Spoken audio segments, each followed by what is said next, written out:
Сәлем, Зағипа. Қарызға бермеймін. Мен қарыз сұрайын деп келген жоқпын.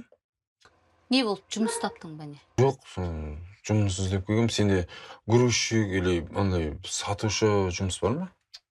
Жоқ, қарызын төлейме деп қуанып кетсем. Саған жұмысқа кіретін болсам, төлеймін ғой.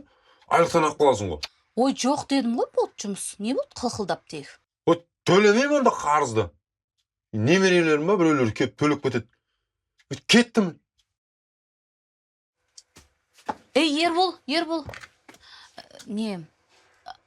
Мына коробкаларды ана жерге көшіре салшы онда, иә? Сөйтіп айтпайсың ба, коллектив?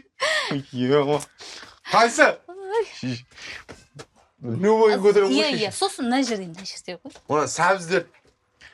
Ана қасындағы алмасымен бірге несі.